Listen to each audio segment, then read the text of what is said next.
I've been talking about how I lived in Saudi Arabia for 2 years, and most people are like, how? Looking like this, how do we able to survive living in Saudi? And then some are surprised because I'm a Christian.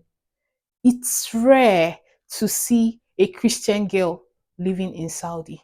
Talk more of living for 2 good years. If you see Christians in Saudi, most are men. Men, they are hustlers, so they can survive and live anywhere they move to.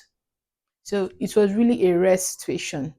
Most um most of my colleagues, most Nigerian colleagues I had then in Saudi, most were Muslims. Most of the ladies were Muslims. The guys, few were Christians, others Muslims. So it was like a rare situation. So you'd be wondering, how did this girl survive?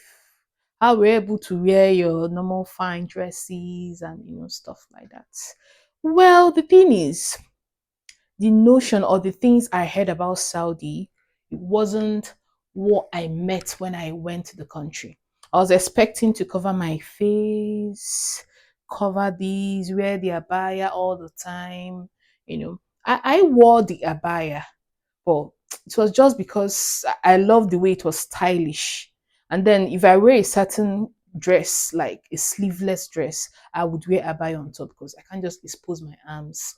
Though Saudi is not as serious as they say outside the country, but I still had to cover up when I'm on sleeveless and wearing certain dresses. So you'll be wondering how I was able to survive. Well, if you check my channel, you see I've posted a video about some of the fun activities I did, some of the fun places I went to.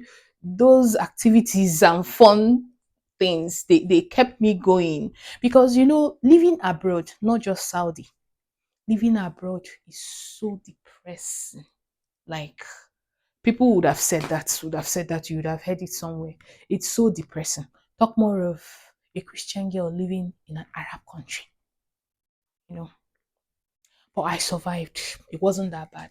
I felt depressed some days. Yeah, that happened because I didn't have, the normal Nigerian setting. You have neighbors you can go out and gossip with. Hey, mama, gossip this, that kind of thing. I didn't have that. You know, most of my neighbors where I lived were Arabs. Who will you gist with? Who has that time? Even if you have Nigerian neighbors, most people were busy working. We're all busy. We came to the country to hustle. So nobody had that time for frivolities and all those things. So, but I had time to hang out with few friends. We had to plan it. You know, we created our own fun. That was how we survived. Plus Nigerians now, anywhere we go to, we must have fun one way or the other. We had parties, we had nightclubs. I'm not supposed to shout that. We attended some parties and nightclubs.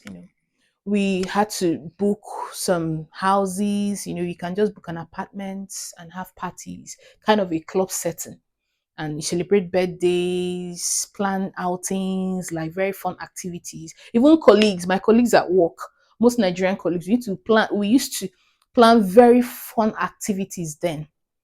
So these were things that kept me going and made my stay fun.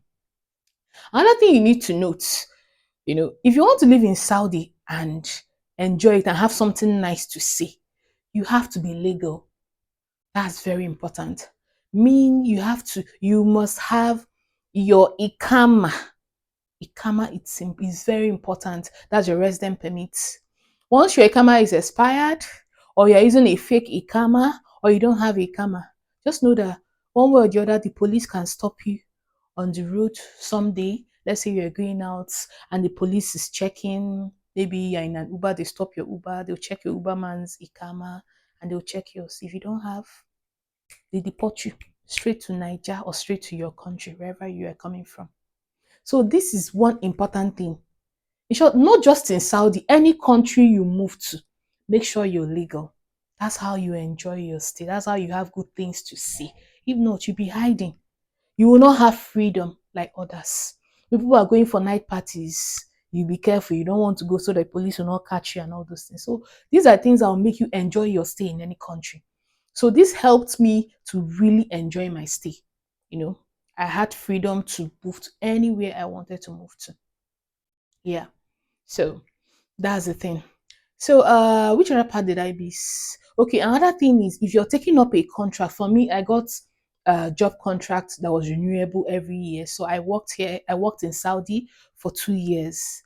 So if you want to really enjoy your stay, make sure that any contract you get before you take up the job, before you travel to Saudi, make sure you go through it and be sure of what you're signing, what you're going into. Like there are situations, a lot of situations I heard about. I heard then in Saudi. I'll still do a separate video for that.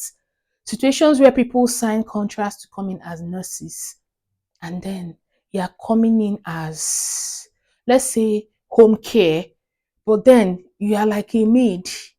When you come in, you are like working as a maid, but they will not even tell you that from the beginning. So be careful. I'm going to do a very serious video on contract signing, not just for Saudi. Most Asian countries, most Arab countries, be very careful. Be very careful, please, especially for ladies. They're the ones that fall into this trap. Be very careful. So once you have a good work contract, you know, and you have your permits, trust me, you enjoy your stay living in Saudi, just like I did. The only thing you just have to go through is just the depression of missing home, not being with family. You enjoy every other thing. For food, we have Nigerian foodstuff market. We have a Nigerian market. It's also in the previous video I posted. Where they sell all kinds of Nigerian foodstuff. Although it's a bit the prices are a bit high, but if you're to get foodstuff from Nigeria, it's almost the same thing, you know, almost the same thing. So I ate my yam, my plantains, all kinds of soup. I enjoyed all that while living in Saudi. So this is it for today. I'm going to make more videos explaining, talking about the contrast, talking about how you need to be very careful when you move to an Arab country. I'll drop more videos. Just stay tuned. Please subscribe to my channel. Don't just watch and move. Oh. Don't you want to see this face all the time? Mhm.